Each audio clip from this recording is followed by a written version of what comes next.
اعوذ باللہ من الشیطان الرجیم بسم اللہ الرحمن الرحیم۔ آج کا ہمارا سبق سورہ فرقان آیت نمبر 10 سے ہے جی، جو جواب ہے آیت نمبر 9 کا، جو کفار نبی صلی اللہ علیہ وسلم کے بارے میں کہتے تھے کہ اس کے پاس نہ تو کوئی محلات ہیں، نہ کوئی گھر ہیں، نہ کوئی باغات ہیں، اس کے پاس یعنی کہ کھانے پینے کی ضروریات پوری نہیں ہوتی، تو یہ چیزیں اس کے پاس نہیں ہیں۔ اللہ کا یہ رسول ہوتا تو اتنے برے حالوں میں رہتا۔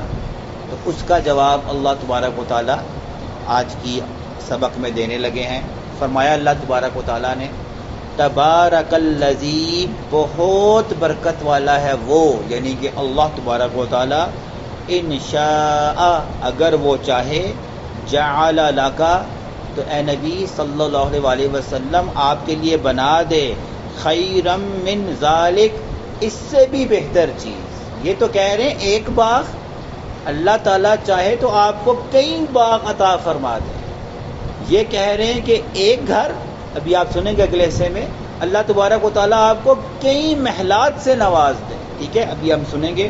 تو اللہ نے کہا کہ اللہ تعالیٰ چاہتا، اگر اللہ چاہے تو اس سے آپ کو بہترین دے دے، من ذالک، جو یہ آپ سے ڈیمانڈ کر رہے ہیں، جنات، باغات، تجری من تحتہا، کہ جس کے نیچے سے الانہار، نہریں ہی نہریں بہہ رہی ہوں۔ ایسے باغ کسی کو میسر ہی نہ ہوتے جو محمد کریم صلی اللہ علیہ وسلم کو ہم دے دیتے۔ ایسے محل کسی بادشاہ کو میسر ہی نہ ہوتے جو محل اللہ تبارک و تعالیٰ محمد کریم صلی اللہ علیہ وسلم کے لیے تعمیر کر دیتے۔ فرمایا وَيَجْعَلْ لَكَ قُصُورًا، اور ہم بناتے آپ کے لیے قصورا، قصر کی جمع ہے، قصر محل ہوتے ہیں، قصور یعنی کہ بہت سے محلات، ہم آپ کو یہ سب دے دیتے۔ اس کا جواب بھی ایک اور جگہ اللہ نے فرمایا کہ اگر آپ کو ہم جو یہ کہہ رہے ہیں ویسا دے دیتے تو پھر انہوں نے کیا کہنا تھا، یہ تو بہت بڑا جادوگر ہے، تب بھی ایمان نہ لاتے۔ یہ ایسے بدبخت ہیں۔ ابھی کہہ رہے ہیں نا کہ اس کا ایک محل ہوتا، ایک گھر ہوتا، اے نبی اگر ہم اس سے بڑھ کر چیزیں آپ کو دے دیتے نا، انہوں نے تب بھی کہنا تھا کہ یہ تو جادوگر ہے بھائی، جادوگر، یہ تو جادو سے ہر چیز کو قبضے میں کر سکتا ہے۔ جو بے ہدایتیں ہوتے ہیں نا، اللہ معاف فرمائے، ان کے دلوں کو بڑے بڑے معجزات بھی جو ہے وہ اثر نہیں کر سکتے۔ اللہ ایسا دل ہمارا بھی نہ بنائے، آمین۔ تو یہ ہے، تو اللہ نے کہا سنو پھر اے نبی صلی اللہ علیہ وسلم، بل کذبوا، در حقیقت یہ تکذیب کر رہے ہیں، بالساعتی، گھڑی کی، گھڑی یہ قیامت کا دوسرا نام ہے جی، القاریہ بھی ہے کھڑکھڑانے والی، الساعہ بھی ہے گھڑی، یہ اصل میں قیامت کی گھڑی کا انکار کر رہے ہیں۔ وَأَعْتَدْنَا، اور ہم نے ضرور تیار کر کے رکھا ہے، لمن کذب، جو تکذیب کرے گا، بالساعتی، اس گھڑی کی، یعنی کہ جو قیامت کا انکار کرے گا اس کے لیے ہم نے تیار کر کے رکھا ہے، سعیرا، بھڑکتی ہوئی آگ۔ یہ بھی جہنم کے 7 طبقوں میں سے ایک طبقے کا نام ہے، جیسا پہلے کا نام جہنم ہے، دوسرے کا جہیم ہے، اسی طرح کرتے کرتے جو آخری طبقہ ہے وہ الحاویہ آتا ہے، ٹھیک ہے۔ تو سعیرا یہ بھی جہنم کا ایک طبقے کا نام ہے۔ تو اے نبی ہم نے ان کے لیے جہنم میں السعیرا، بھڑکتی ہوئی، وہ طبقہ رکھا ہے جہاں پر اس طبقے میں ایسے لوگ ڈالے جائیں گے۔ اللہم لا تجعلنا منہم، آمین۔ اب پھر اللہ نے ان کی کیفیت بتائی ہے، جب ان جیسوں کو جہنم کے قریب لایا جائے گا نا تو جہنم کا سلوک کیا ہوگا، جہنم ان کو کیسے ویلکم کرے گی، اس کا تذکرہ اگلی آیت میں ہے جی۔ اذا رأتہم، جب وہ دیکھی گی نا ان کو، من مکان، اس جگہ سے، بعید، دور، ابھی یہ کفار دور ہوں گے، جہنم جب دیکھے گی نا کہ آئے میرے اندر یہ کفار جلنے کے لیے، سمعوا لہا، یہ ضرور سنیں گے اس لہا، اس جہنم کا، تغیظا، غصہ، و زفیرا، اور چنگھاڑ۔ اس وقت جہنم غصے میں بھڑکے گی اور جو چنگھاڑ نکلے گی، جو اس میں سے دھاڑ نکلے گی، یہ کفار بہت دور ہوں گے اور وہ فوراً سمجھ جائیں گے کہ جہنم ہمیں دیکھ کر دھاڑی ہے، ہمیں دیکھ کر چنگاڑی ہے، ہمیں دیکھ کر غصہ کر رہی ہے۔ اللہ نے کہا اے نبی آپ فکر نہ کریں، ان کا یہ حال ہونے والا ہے۔ اللہم لا تجعلنا منہم۔ اچھا جی، پھر اللہ نے کہا آگے سنیں، یہ تو بھی خالی دور سے سنیں گے نا، جب جہنم کے قریب پہنچ کر ان کو جہنم میں ڈالا جائے گا اس وقت جہنم کا برتاؤ کیسے ہوگا؟ فرمایا اللہ تبارک و تعالیٰ نے وَإِذَا أُلْقُوا، جب ان کو ڈال دیا جائے گا منہا اس کے اندر، مکانن اس جگہ میں، ضیقاً جو بہت تنگ ہوگی، ان کو جہنم میں ایسے جگہ پر ڈالا جائے گا جو بہت تنگ ہوگی، پھنس جائیں گے، حرکت کرنے جوگے بھی نہیں رہیں گے، مقرنینا، اور ویسے کھلے نہیں، جگڑے ہوئے ڈالا جائے گا، زنجیروں سے رسیوں سے باندھ کر ان کو ایسی جگہ پر ڈالا جائے گا جہاں پر یہ تنگ ہوں گے، یعنی کہ ہل بھی نہیں سکیں گے۔ ٹھیک ہے جی، پھر کیا کریں گے؟ دعو، یہ آوازیں دیں گے، ہنالک ثبورا، او موت آ جا، او موت آ جا۔ اس وقت یہ کیا کریں گے؟ موت کو پکاریں گے، ہائے مجھے موت آ جائے، ہائے مجھے موت آ جائے، ہائے مجھے موت آ جائے، موت کو پکاریں گے۔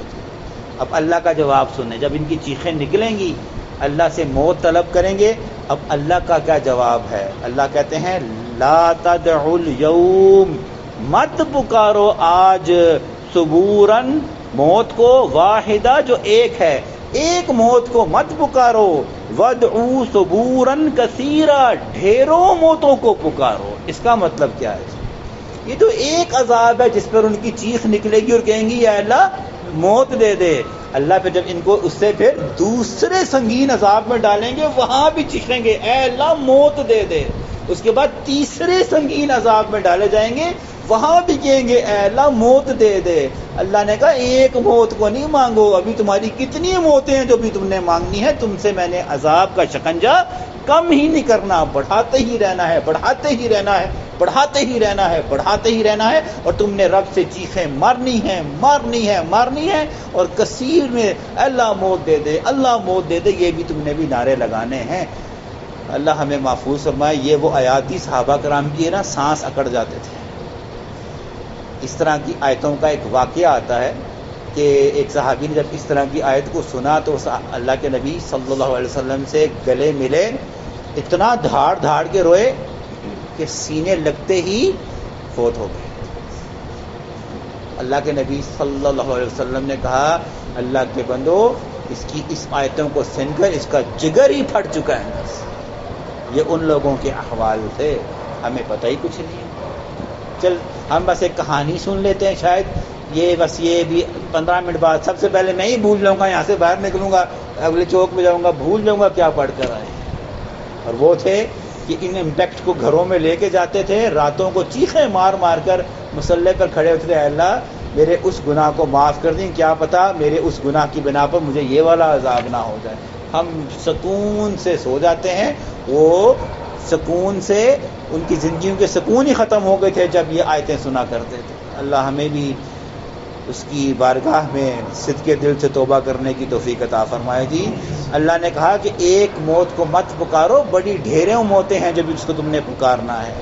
اب ساتھ ہی اللہ تعالیٰ کہیں گے اب ذرا ان کو سنیں اللہ کا جملہ، کل اے نبی صلی اللہ علیہ وسلم اب انہیں کہیں اذالک خیرن، کیا یہ معاملہ بہتر ہے، ام جنت الخلد، یا وہ جنت بہتر ہے جو رب نے ہمیشہ کے لیے تیار کر رکھی ہے۔ سوال پوچھا جی کون سا معاملہ بہتر ہے؟ جی جنت والا معاملہ بہتر ہے۔ تو اللہ نے کیسا زبردست کا خود نہیں جواب دیا، کہا میں تجھ سے پوچھتا ہوں کیا یہ معاملہ بہتر ہے، یا ام جنت الخلد، یا وہ جنت بہتر ہے جو ہمیشگی کی ہے، التی وعد المتقون، جس کے وعدے ہم نے یعنی اللہ نے تقوی والوں کے لیے کیے ہیں۔ تو اللہ نے دونوں راستے بتا دیے کہ تم پر ہے کہ ادھر جانا چاہتے ہو یا ادھر آنا چاہتے ہو۔ ٹھیک ہے، ادھر جانے کے لیے سن لیا کہ کتنی بڑی تکذیب کرنی پڑے گی، اور ادھر آنے کے لیے تقوی اختیار کرنا پڑے گا. دونوں ہی راستے اللہ تبارک و تعالیٰ نے بتا دیے. اللہ نے کہا کانت لہم، یہ ہوگی ان کے لیے جزاءً، یہ جزا ہوگی اللہ کی طرف سے، ومصیرا، اور ان کی اصل لوٹنے کی جگہ ہوگی. تقوی والوں کی اصل جگہ دنیا نہیں ہے، تقوی والوں کی اصل جگہ ان کی نظر آخرت میں، جنت میں بلند مقام ہوتا ہے. یہ سوچ ہوتی ہے جو ایک انسان کو رضی اللہ یعنی کہ صحابی بناتی ہے کہ ان کی دنیا کی سوچیں ختم ہو گئی تھیں. انہوں نے کہا یار کیا جئیں گے، 40 سال کتنا جئیں گے، 100 سال، چلو 100 کیا 3000 سال جئیں گے، آخر مر نہیں جانا ہے.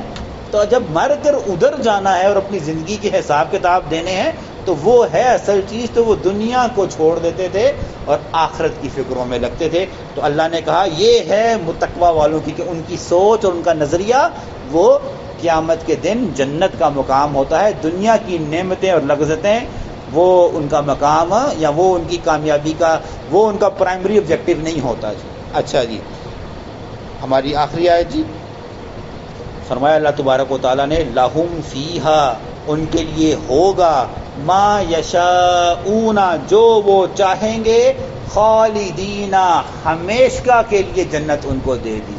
ایسا معاملہ نہیں ہے کہ اللہ ان کو کچھ دیر کے لیے نعمت دے گا اور بعد میں کہے گا نکل جاؤ میری جنت سے. اللہ نے کہا نہیں، جہنمیوں کے لیے بھی خالدین کے وعدے ہیں اور تقوی والوں کے لیے بھی خالدین کے وعدے ہیں. ہمیشہ ہمیشہ جو چاہیں گے وہ ان کو اللہ وہاں عطا فرمائے گا.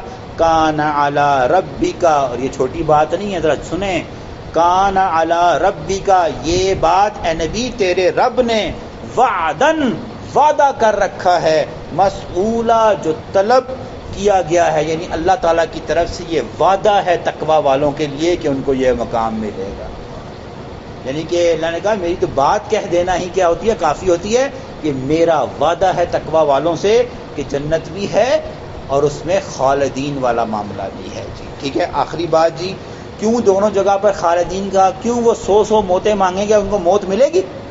اس کا تذکرہ بھی حدیث میں آتا ہے کہ جب فیصلے ہو جائیں گے نا جنت والوں کا، جنت کا ٹکٹ، جہنمیوں کو جہنم کا ٹکٹ ملے گا.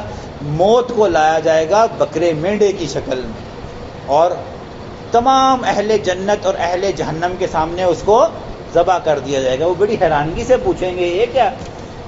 تو ندا آئے گی یہ وہ موت ہے جو دنیا میں آئی، اب موت ذبح ہو گئی ہے، اب تم لوگوں کو دوبارہ موت نہیں آنی. جو جنت میں ہے ہمیشہ جنت میں، جو جہنم میں ہے ہمیشہ جہنم. اللہ کا 100 دفعہ مانگو نہیں آنے، مرنا ہی نہیں ہے. ٹھیک ہے، وہ موت ذبح کر دی جائے گی کہ اب جنت والوں کے لیے بھی ہمیشگی کی زندگی ہے اور جہنم والوں کے لیے بھی ہمیشگی کی زندگی ہے. یہ نعمتوں میں ہمیشہ میں رہیں گے، وہ عذابوں میں ہمیشہ میں رہیں گے. اللہم لا تجعلنا منہم. اللہ ہمیں ہماری ٹوٹی پھوٹی عبادات کو قبول فرمائے جی. اللہ تعالیٰ ہماری خطاؤں کو معاف فرمائے. اللہ ہمیں بھی اپنی جنت کی مہمان نوازی عطا فرمائے. لیکن یہ مشروط ہے ایمان کے ساتھ، توحید کے ساتھ اور نبی صلی اللہ علیہ وسلم کے مطابق عمل کرنے کے ساتھ. ہمیں اللہ ایسی زندگی گزارنے کی توفیق عطا فرمائے. ہاں ان کے بارے میں حدیث میں آتا ہے کہ جن کا پہلے ناپ تول میں ایسا ہوگا نا، کمی گناہ زیادہ ہوں گے، تو ان کے حدیث میں آتا ہے کہ وہ ان کے لیے اللہ کے 2 معاملے ہیں. چاہے تو اللہ انہیں بخش دے اور چاہے جتنی ان کی سزا بنتی ہے اتنی وہ ہو جائے، اور پھر نبی کو جب شفاعت والا معاملہ ملے گا اس میں ان کو نکال دیا جائے.